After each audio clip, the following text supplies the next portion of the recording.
একাদশ শ্রেণীর সাহিত্য অনুশীলন বইয়ের সেকেন্ড সেমিস্টারে তোমাদের 3টি কবিতা হবে।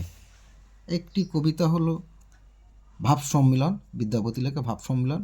আরেকটি হলো লালন শাহ ফকিরের গান। আরেকটি হচ্ছে নুন কবিতা, জয় গোস্বামী নুন কবিতা। তো আমরা একটি গুরুত্বপূর্ণ কোশ্চেন নিয়ে আলোচনা করব। ভাব সম্মিলন কবিতার একটি গুরুত্বপূর্ণ কোশ্চেন নিয়ে আমরা আলোচনা করব। এটা পড়লে অনেকটাই তোমাদের আইডিয়া হয়ে যাবে, যে কোনো কোশ্চেন উত্তর মোটামুটি লিখতে পারবে। তো প্রথম কোশ্চেন, ভাব সম্মিলন কাকে বলে? ভাব সম্মিলনের পদে রাধা চরিত্রে যে ভাবে পাওয়া যায় তা নিজের ভাষায় লেখো। উত্তর, বৈষ্ণব পদাবলীর অবলম্বনে রাধাকৃষ্ণের প্রেমলীলা। বৈষ্ণব পদকর্তারা সেই লীলার অনেকগুলি পর্যায় কল্পনা করেছে। লীলা তোমরা লয় দীর্ঘে দিলে ভালো হবে। অনেকগুলি পর্যায়ে কল্পনা করেছেন, যেমন পূর্বরাগ, অনুরাগ, অভিসার, প্রেম বৈচিত্র্য ও আক্ষেপ অনুরাগ।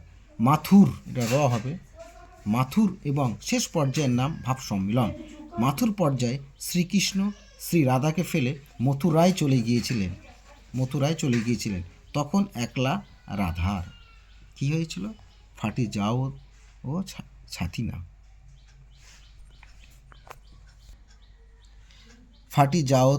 না। এবার এই বেদনার দীর্ণ অবস্থার অবসান হলো রাধার কৃষ্ণের মানস মিলনে। যেরকম আরেকটু কোটেশনে দেবে, বৃন্দবনাং পরিত্যাজ্য পাদমেবং গচ্ছামি। বৃন্দবনাং পরিত্যাজ্য পাদমেকং গচ্ছামি, এটা সংস্কৃত লাইন দেবে, খুব ভালো হবে। বৈষ্ণব তাত্ত্বিকরা এই মিলনের আনন্দকে ভাব সম্মিলন পদ বলেছে।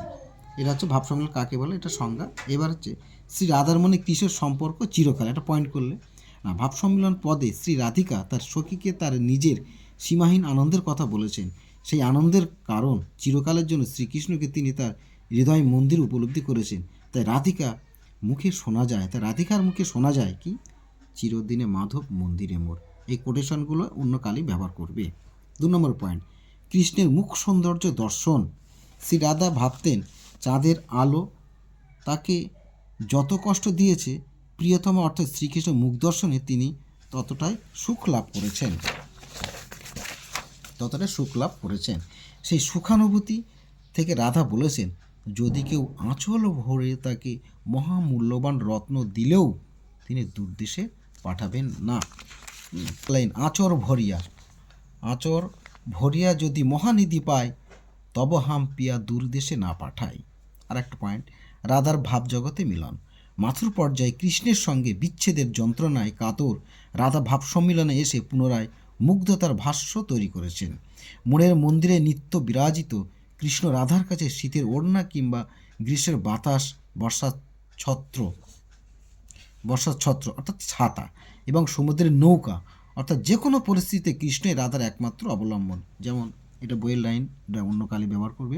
শীতের ওড়নি পিয়া গিরিশির বা বরিশের ছত্র পিয়া দরিয়ার না।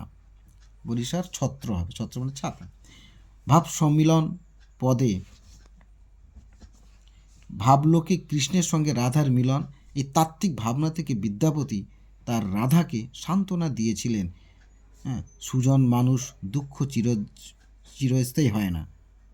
মানুষের দুঃখ চিরস্থায়ী হয় না, তার স্থায়িত্ব বেশি হলে ওই 2-4 দিন, অর্থাৎ সুজনং দুঃখ দিবস 2-4। ঠিক আছে।